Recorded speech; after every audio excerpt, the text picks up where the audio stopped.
everybody, welcome to Setting Phone Limits While Maintaining Connection at School and at Home. My name is Alejandra Costa.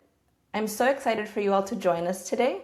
I'm the Director of Community Engagement at Troost Family, and I'm very excited for you all to learn some really useful and practical habits for how to control ourselves as educators and parents when our students or when our children are having a hard time maintaining phone boundaries that we set for them. At Troost Family, we really believe that limiting phone use is a way for students to regain focus and reclaim connection with the world around them. So we are very excited to have this webinar to show you some practical skills for how to manage our own emotions when we are maintaining phone boundaries with our students or our kids. Because whether you have Troost Family or even another solution or no solution for managing phone use at school and at home, there is an emotional piece to it, and we want to help you out with managing that. So here's what the webinar is going to look like today. I'm just going to do a brief introduction. You won't hear much from me today. I'll introduce our speaker, who will then guide us through understanding how our emotions come up when managing phone boundaries, how our youth's emotions come up for managing phone boundaries, and what we can do to maintain connection throughout all of that. After that presentation, I will briefly talk to you about how Troost Family works and how it can help you manage phone use at your schools. And finally, we will close with a bit of Q&A between Megan and I. We're going to dive a little deeper into managing our own emotions when we are limiting phones at school and at home. So with that, I would love to introduce our speaker for today. Today, we are joined by Megan Brandstroff. Megan is the founder of Grateful Parenting, and she is also a certified parent coach. Megan is an advocate for youth's digital well-being and digital health, and she's an expert at helping adults maintain connection with their kids, whether those be students or their own children, while also making sure that they are safe and healthy in the digital world. So with that, I will send it over to Megan so that she can get us started on how to manage ourselves as we limit phone use for our kids. Megan, thank you so much for joining us. Please take it away. Okay, thank you so much, Alejandra and Troost Family, for having me here. Thank you all for being here. As Alejandra mentioned, I am a parent coach. I am also a mom of a 16-year-old. I spent many years as a preschool teacher and as a substitute teacher in elementary classrooms. So I kind of have a feel for how all of this is happening. In my work, I've seen that many of today's parenting and classroom challenges happen in the context of technology. And we can all recognize that technology can be an amazing tool for learning, creativity, and connection. We wouldn't be doing this webinar without it. But it also can create conflict and disconnection and power struggles with families and in classrooms. So as parents and educators, we often feel stuck in battles over screens, social media, gaming, or device use. And what I've found is that the conflict is rarely just about the technology itself. More often, it's about a deeper need for connection, autonomy, understanding, and emotional regulation. So today we're going to explore why these conflicts happen, and we'll discuss some practical tools that can help us reduce power struggles, strengthen the connection, and support children growing up in a digital world. Because while technology is changing rapidly, one thing that remains true: connection is still what helps children and humans thrive. Okay, so next slide. With this webinar at the end, you will be able to understand how stress and overwhelm affect your nervous system. You'll be able to recognize fight, flight, and freeze and fawn responses in children and teens. You'll learn practical co-regulation and de-escalation tools. You'll gain communication strategies that reduce power struggles. You'll understand how digital overstimulation affects emotional regulation. You'll learn healthier approaches to technology conversations and boundaries. We have to recognize that kids today, they are digital natives, and so our conversations have to be different with them than they were in the past.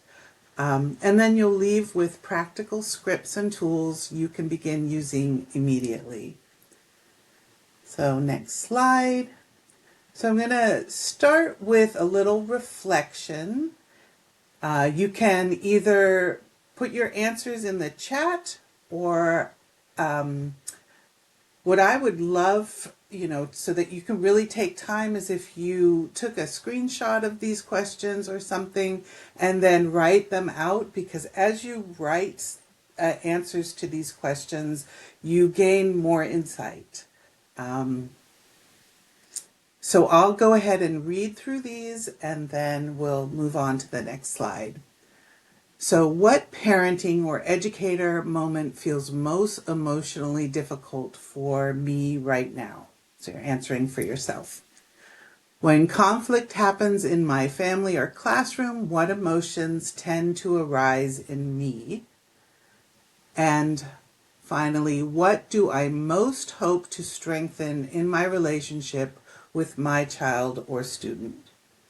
And as you can see, all three of these questions begin with us, the adult. So, next slide, we're looking at why parenting and educating feels so hard right now. Many adults tell me they're exhausted. Children and teens are growing up in a world that is more stimulating, more plugged in, and often more stressful than ever before. Parents and educators are carrying a tremendous amount of pressure. Technology isn't the only challenge, but it often amplifies the stress already present. One of the most important shifts we can make is moving from asking what is wrong with the child to what might be happening with the child right now. So something that can help us understand what's happening with the child is, the next slide is understanding the nervous system. So here on the screen, you'll see Dan Siegel's hand model of the brain. And when we are overwhelmed, our thinking brain goes offline. And this model helps us, this is a very simplified model, but it helps us kind of understand what's going on. So if you think of the wrist and the palm are representing the brain stem, and those are the survival functions like breathing and keeping your heart pumping. And then if you fold your thumb into your palm, that represents the amygdala, the limbic system, the emotional brain. And then you fold your four fingers over the amygdala, and that represents the prefrontal cortex, the thinking part of the brain. And remember that this part of the brain is not fully developed until age 25. So when children or adults become overwhelmed, they flip their lid. The thinking brain temporarily goes offline, and the survival responses take over. So this helps explain why reasoning often fails during emotional escalation. Children can't always access logic when they are flooded with emotion, and connection and co-regulation are often needed before problem solving. When we're calm and regulated, we can think clearly, solve problems, and access empathy. When we become overwhelmed, our nervous systems shift into survival mode. So this isn't a character flaw, it's just biology. We don't choose dysregulation, and especially children don't choose dysregulation. When their nervous systems feel threatened, their brains prioritize safety over reasoning, and the same thing happens to us as adults. So understanding this helps how we respond to challenging behaviors. So you can see on the slide in front of you, we are going to talk briefly about the response when we are overwhelmed. So thinking about behavior is communication. Behaviors are communicating that you or your child are in a dysregulated state.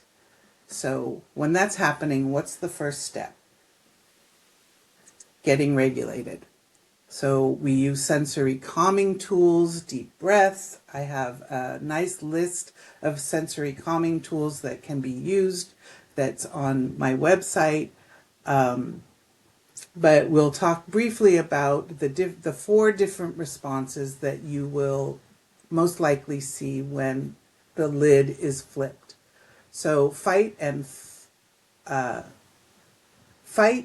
look like arguing, yelling, defiance, aggression, or refusal. Flight might look like avoidance, distraction, anxiety, or disappearing into screens. Many behaviors we interpret as disrespectful are actually signs of stress and dysregulation. So then the question becomes, what is this behavior communicating rather than how do I stop this behavior? We do want to stop behavior, but we first need to understand it. And then to be thinking, Alejandra, if you could just go back to the slide. Yes. So we're still talking about the freeze and fawn. They're not as easily recognized. So when we look at freeze, that often looks like shutdown, or child might be saying, I don't know what's happening. They might be staring blankly. And then fawn is a response where children focus on pleasing others to feel safe. So this is not as recognizable sometimes and can be missed. I just wanted to make sure we talked about that. Okay, so next slide is so what do we do when we're in this state? Co-regulation before correction. So children borrow from our adult nervous systems. One of the most powerful ideas is understanding children is that they need to borrow our nervous systems. Before children can regulate themselves, they learn regulation through us. So when a child is overwhelmed, lecturing probably doesn't work. Most likely it doesn't work. They need connection first. And that doesn't mean we ignore the problem. It means we help restore safety before trying to teach. So connection comes before correction. So if you think of the lid being flipped, you connect, the nervous system calms down, the prefrontal cortex goes back online for both you and the child, and then problem solving happens. So next slide, we're looking at the escalation cycle. So when this is happening, our goal is to interrupt this cycle, not to win the argument. So many conflicts follow this predictable pattern. Stress leads to conflict, conflict creates disconnection, and the cycle keeps repeating unless someone interrupts it. So some common escalation triggers include repeating commands. Put your phone away. I said put your phone away. Put your phone away is something that happens to me. Threats. If you don't get off that game right now, you're grounded or you won't get recess. Sarcasm. Well, I guess TikTok is more important than your family or your schoolwork. Lecturing. Giving long speeches when emotions are already running high. Or arguing during emotional flooding, trying to reason when a child is yelling, crying, shutting down, or saying, you don't understand. So all of that needs to pause until we get to a more regulated state. Finally, taking dysregulation personally. thinking that they're disrespecting me instead of recognizing that they might be overwhelmed. So again, the goal is to interrupt the cycle and help everyone return to a more regulated state. So some things, once the cycle has been interrupted, some things you might say are, whew, that was hard for both of us. Or, let's start over. Or, help me understand what's happening to you. Apologizing always helps. I'm sorry for raising my voice. Can we do this over? Can we do this differently next time? So the goal isn't perfection. You're never going to not lose your cool. The goal is helping children learn that relationships can survive mistakes, conflict, and strong emotions. And in fact, some of the strongest connections are built through repair. Okay, next slide. So, practical de-escalation tools. Connection creates the condition for cooperation. So, when conflict is happening, our instinct is often to fix the problem, make the point, or get the child to comply. But when emotions are running high, these approaches often backfire. The most effective de-escalation tools help create safety. So we're thinking about helping that child feel emotionally safe. And so sometimes that means taking a breath before responding. Sometimes it means lowering your voice instead of raising it. Sometimes it means replacing judgment with curiosity. Oh, I'm wondering why you made that choice. Rather than asking, how do I stop this behavior? We might ask, what is the child experiencing right now? Or we might just use simple observation, like, you seem really overwhelmed right now. How can I help? Or a simple question such as, what is feeling hardest about this? So most importantly, we remember that conflict itself is not the problems. Humans experience conflict. What matters most is what happens next. When children experience repair, empathy, and recognition after difficult moments, they learn resilience, trust, and healthy relationship skills. And so these tools are not about being permissive. They're about creating the conditions where problem solving and learning can happen. So in a calm state, you can start to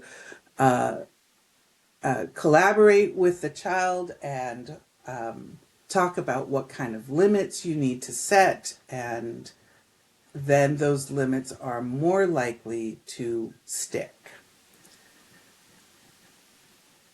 So now, next slide, we have another opportunity for some reflection.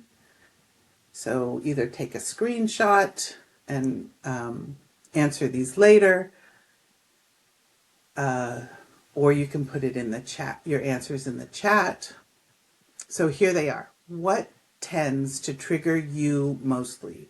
Is it being ignored, backtalk, arguing, screen time conflicts, or is it something else?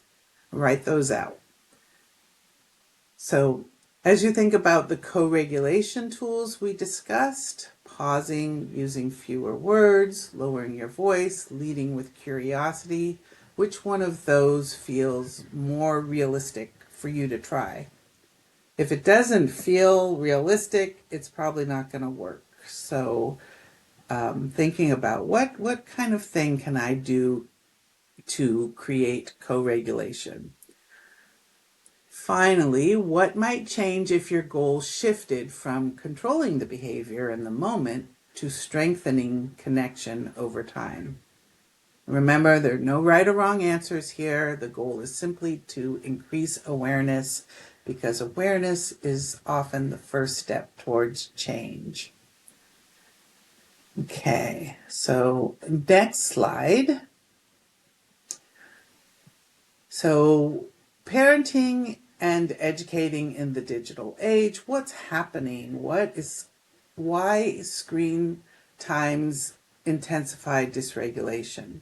So many digital platforms are designed to trigger dopamine-driven reward loops, making it harder for children and teens to stop, shift their attention, or tolerate boredom. There's a great book by the psychiatrist and author Anna Lembke, Dopamine Nation, that really explains how the balance between pleasure and pain affect behavior, motivation, and well-being. And it's important to remember that technology isn't competing with our children because it's fun. It's competing because it is intentionally designed to capture attention and activate the brain's reward system. And there are studies show that it is rewiring our children's brains. So when screens are involved, the challenge is often bigger than individual willpower. So families and educators are navigating in an attention economy designed to keep people engaged.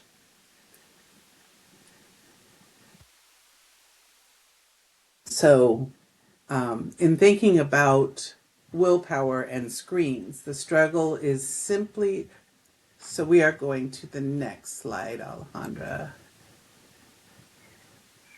I think, yes, why tech is so hard to put down. The struggle is simply not a willpower problem. As adults, we worry that technology has become too powerful in our homes and our classrooms. We're not imagining that. It is powerful. It's designed to capture our attention.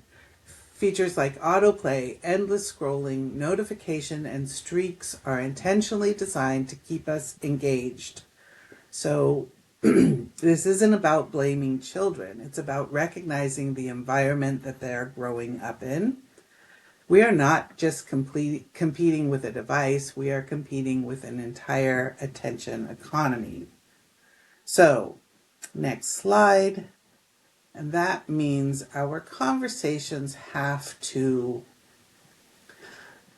move away from shame, punishment, power struggles, or because I said so, and move more toward collaborative conversations, shared problem solving, curiosity, transparency, family classroom values, and nervous system awareness. So everything that we've talked about, I think it's really important, especially for educators at the beginning of the year, to have your classroom values established and discussed, and collaborate with your students. And this can happen in families as well, to really even write the values down, have them there, and then every time there is a conflict, you're going back to the values. So is this something that supports our values? I feel like that's a really strong tool that we can use. And then small changes practiced consistently can transform our homes and classrooms. So next slide, we're going to look at family habits that work. These are things that as educators you can share with your families, because when we are using the same language at home as we are in school, and the same expectations, then it's much easier. Children benefit most when adults in their lives work together, and the research consistently shows that when parents and educators are aligned in their expectations and their communication, and support students experience better outcomes both at home and at school. So something that we really need to look at is building emotional resilience for children. Children build resilience through connection. That's why I'm constantly talking about the connection. and then play and real world experience. So, children build resilience through connection, play, and real world experience. So, play is how children practice resilience, and for teens, play often looks like hobbies or sports, creativity, friendship, and real world experiences. So they don't stop playing, and adults don't stop playing as well. That's really important for emotional regulation, being playful and finding joy. So it's one of the most overlooked resilience builders. For young children, it could be look like building forts, pretend play, riding bikes, exploring outdoors. There's so much that we could talk about with play. And for teens, it looks just a little different. Sports, music, theater, hiking, skateboarding, or simply laughing and spending time with friends. Okay, we'll be on the next slide. Talking a little bit about repair and how that is more important than perfection. Sometimes when people hear about this kind of approach, they think, oh my gosh, I have to be perfect all the time. And that's not true.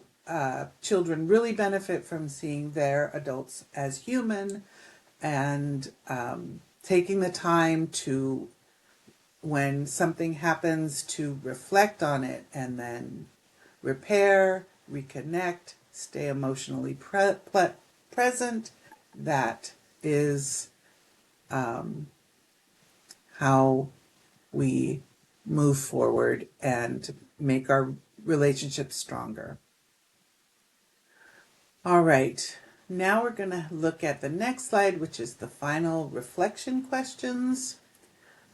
So I will read these out loud. What is one small shift I want to practice this week? Just pick one. This can be overwhelming, so just pick one. Start slowly. What helps me stay regulated as a parent or an educator? Is it music? Is it deep breaths? Is it running my hand underwater? Next question, where could I replace control with curiosity?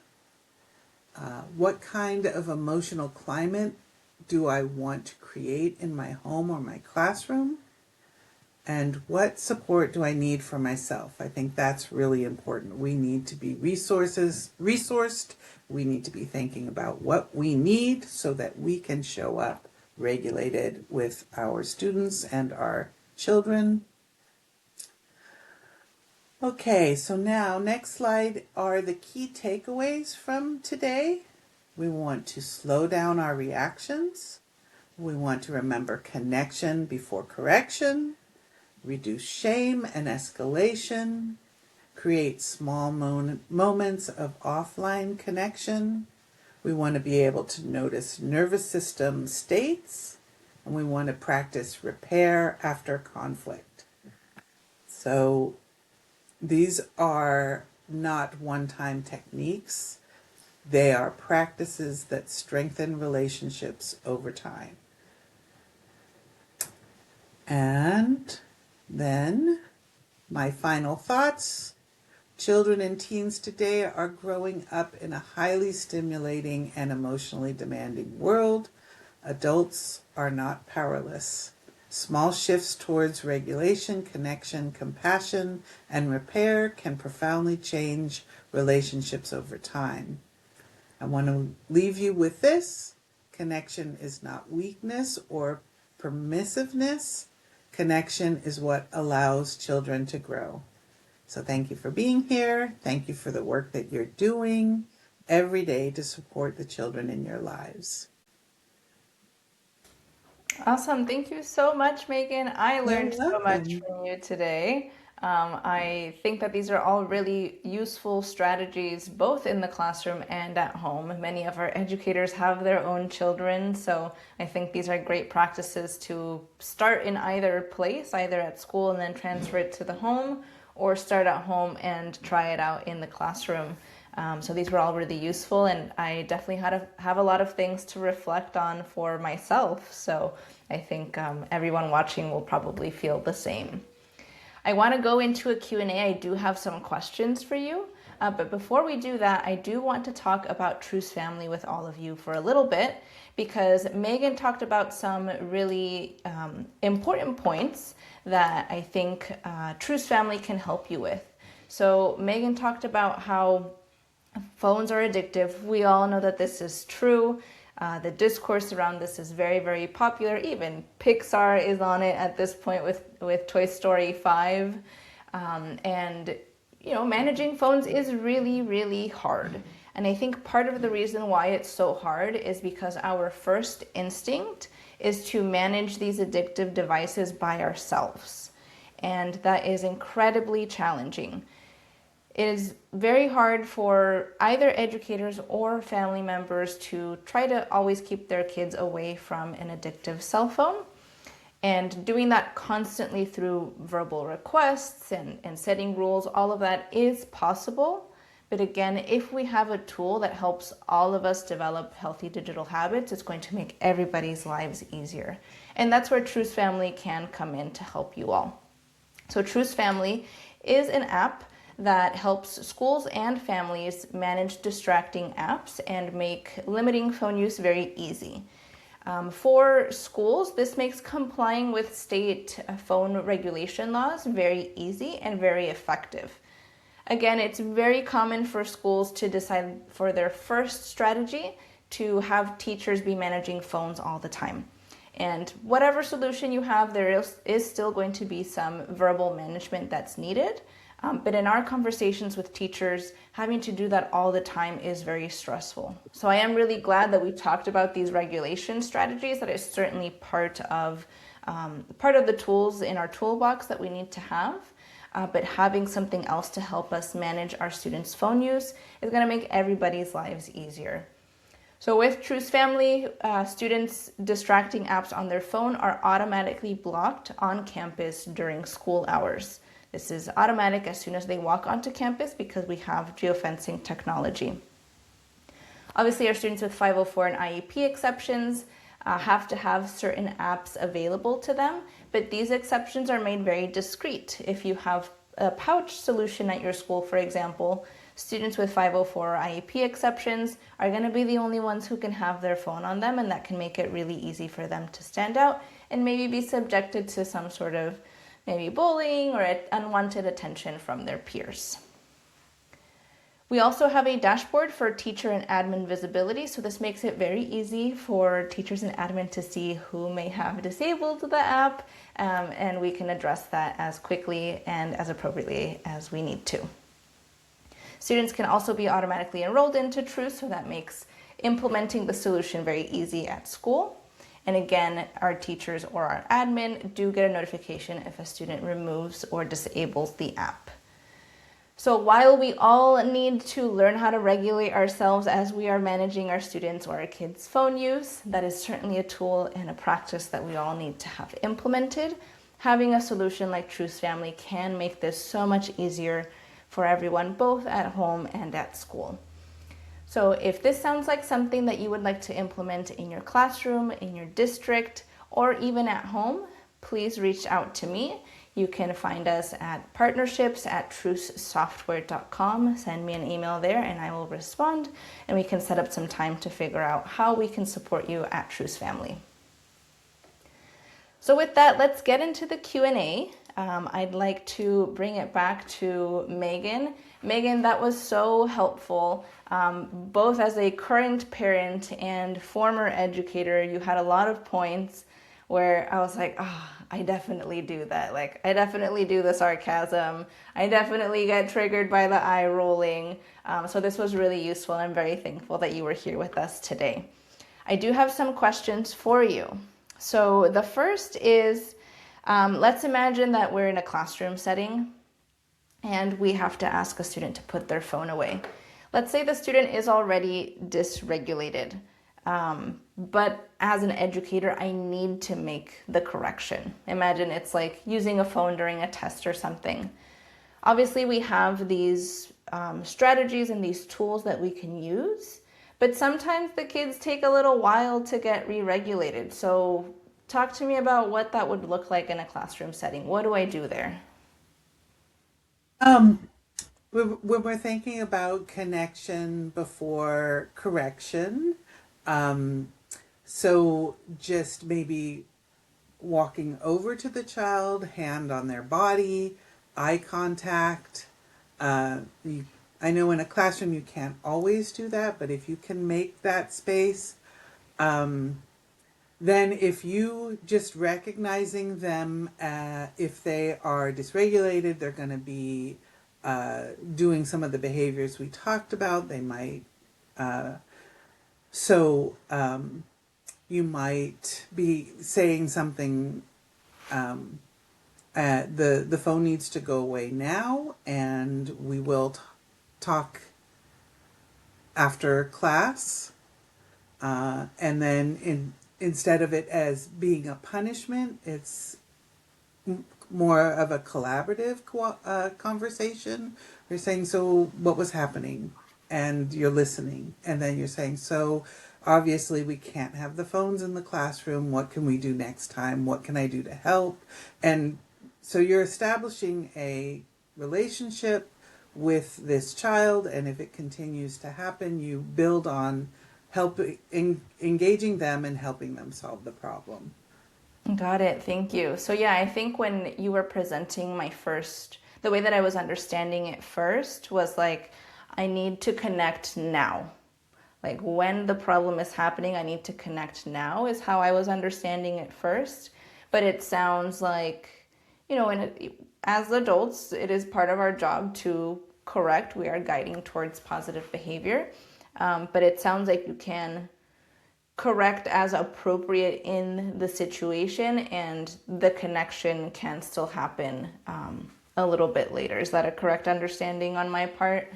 Yeah, that you're establishing the guidelines or the expectations at the beginning of the year, and then maybe even discussing, so what will happen if you don't meet those expectations. I will, maybe do eye contact with you to help you remember, and so you're establishing these kinds of routines, so that they're aware of it, and then building the connection. Because I know in a classroom setting, you can't interrupt the lesson every time somebody is pulling out a phone. I mean, this is where the pouches and the truce comes in handy, because it's an impossible situation. But definitely building connection and using collaboration in the problem solving can help. Yeah. Okay, awesome. Thank you. Another question that I had, I'm talking about personal experience here. Yeah. So, again, as a former educator, current parent, I am by no means perfect, but I do think I have a lot of practice in staying calm while correcting a young person.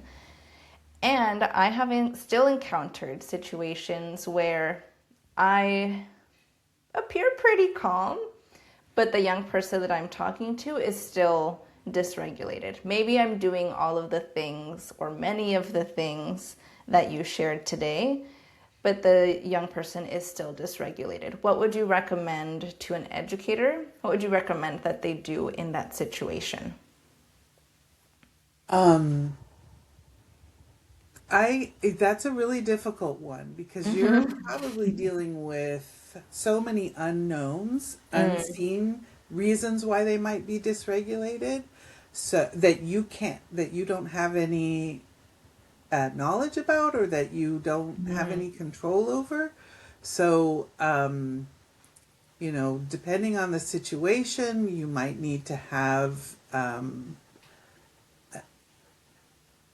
you know, it, some support with that. That's a really difficult one. That even though you're doing all the things, they're still dysregulated.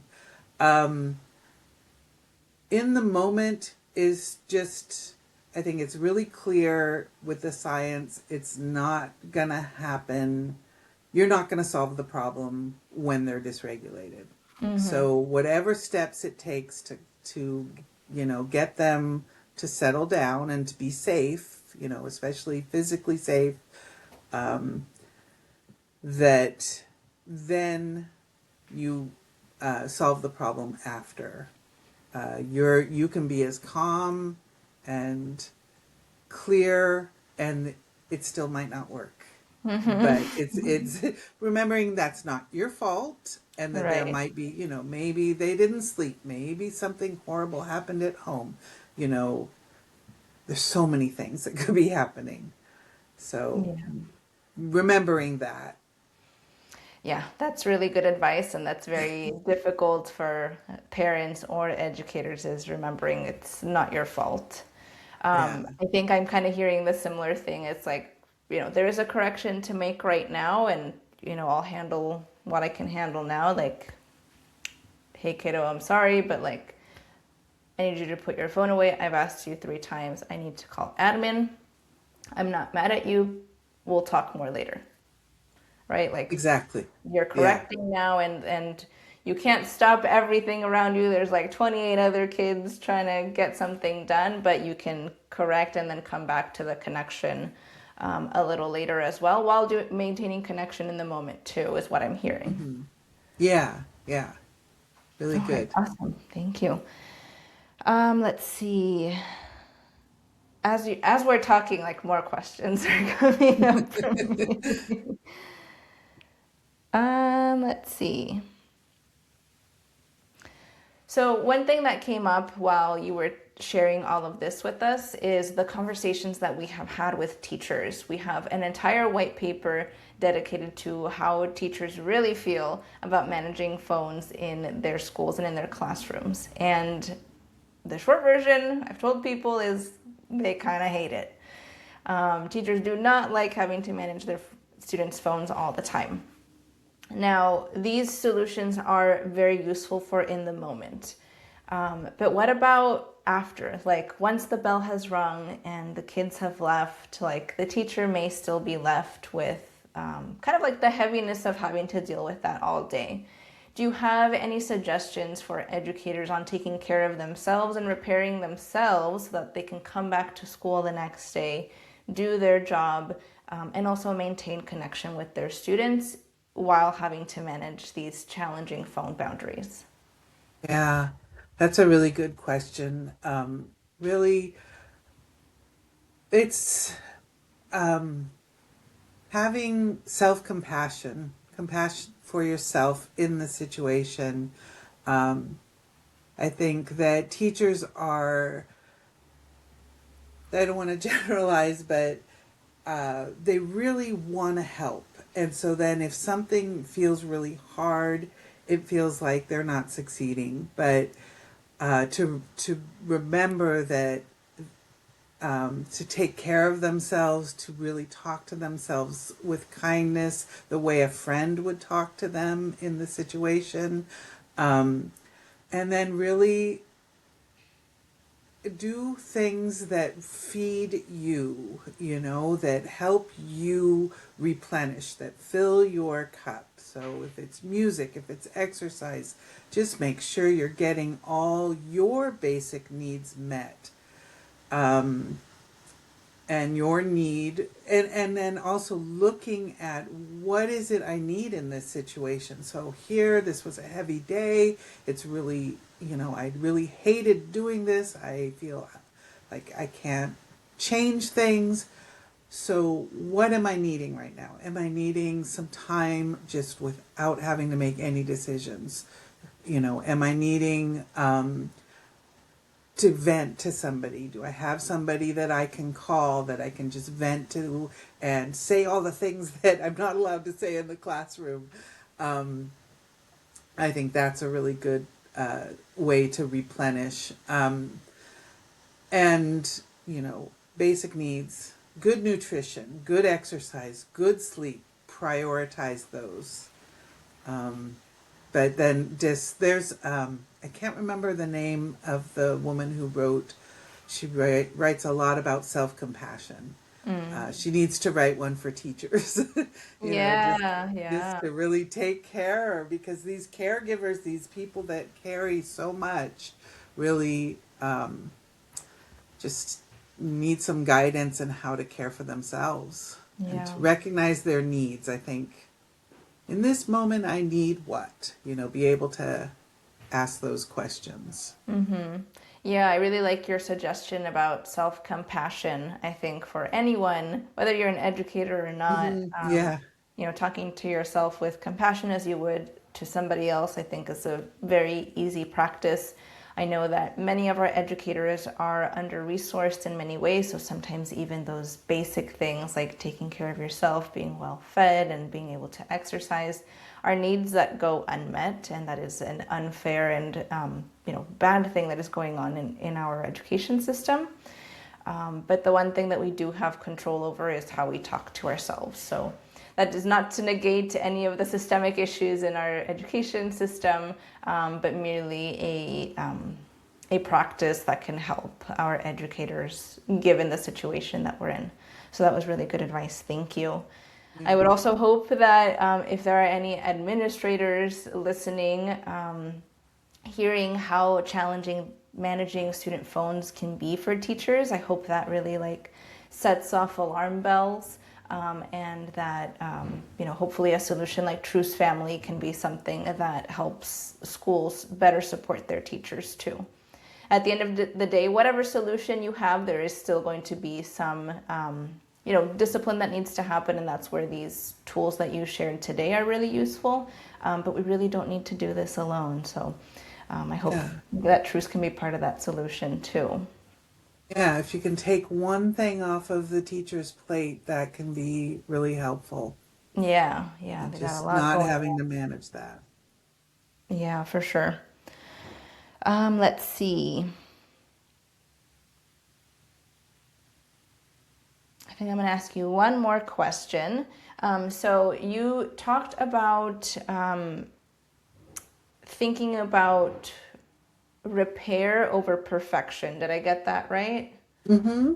Yeah, repair over perfection. And kind of going back to some of the questions that I asked you earlier is what does that look like as the authority figure in the classroom?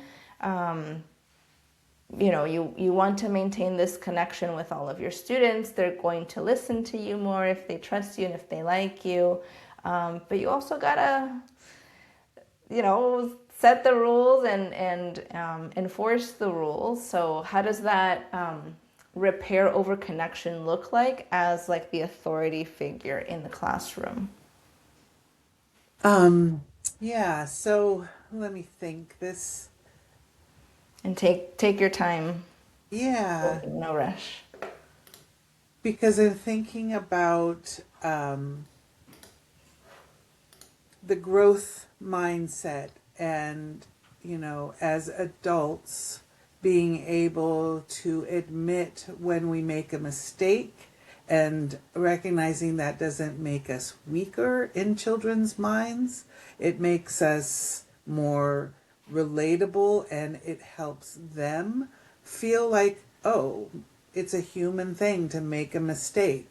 So I think a lot of times in the past, I was really afraid to admit that I had made a mistake in front of a classroom and, but finding a way to admit it and then narrating how you're going to move forward is really helpful for children uh, to learn, how to make a mistake, how to repair from the mistake, how to say you're sorry, how to apologize, and still keep your power.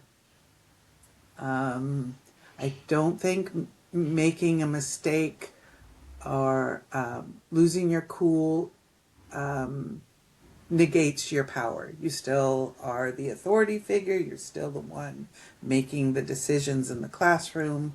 Um, So hopefully that answers your question. Yeah, it does. Believe it or not, I hadn't even thought about it that way. I think even after being an educator for many years, I think we really try to not lose our cool for many reasons. One, our students don't deserve that. Two, we don't want to feel that way. But three, I think underneath it all is, I think there's a worry that losing your cool is going to negate your authority. And it's not authority in a bad way, it's just like the reality. You're the adult in the room. But what I heard from what you just shared is, do your best not to, but if when you do lose your cool, that's just a demonstration of your humanity, and our students need to see that too. So yeah, that really resonated with me because I hear that a lot from educator friends that like they really try not to break down in front of their students, but sometimes it happens and they need to see that we are humans too. But I think where the real value comes in is the repair and using the tools that you shared with us today to repair that relationship with the student and move forward understanding the boundaries while also understanding that we are all human, both student and educator. Yeah, exactly.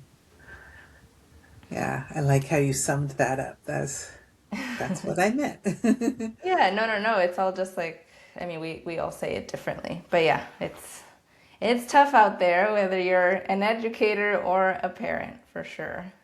Yeah. Yeah. And the kids. It's tough And for the kids, everybody. yeah, Yeah. for sure. All right, Megan, those are the questions that I had for you. Thank you so much for being with us today. Like I said, I learned a lot. I have a lot to reflect on myself, and I'm excited for our fellow educators to see this as well. Do you have any last pieces of advice or last things that you'd like to share with our educators and parents who are in this difficult place right now? Just, I think the self-compassion, be good to yourselves. I have three sisters, and they're all teachers, and, people are saying, you know, oh, you get summers off, but no, they need summers to Yeah, replenish. So take care of yourselves and thank you for the jobs that you're doing in caring for children.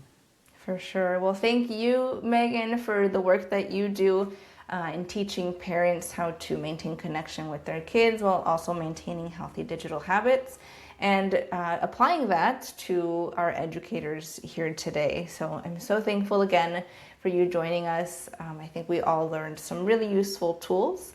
If you haven't already, please find Megan's company, Grateful Parenting, at gratefulparenting.com. Is that right? That's right. Oh, .org. Oh, okay. So please find Megan at gratefulparenting.org. She has lots of great resources there, and also offers services both for one-on-one and I believe maybe workshops as well. Is that right? Yes, Okay, small great. Yeah, groups so and yeah. really useful for schools too. And if you'd like to learn more about Truce Family, you can find us at trucefamily.com to learn more about how we can help you easily and automatically manage student phones at schools. So with that, thank you everybody for joining us. I hope you learned a lot. I sure did. And we'll see you at the next one. Thank you. Thank you.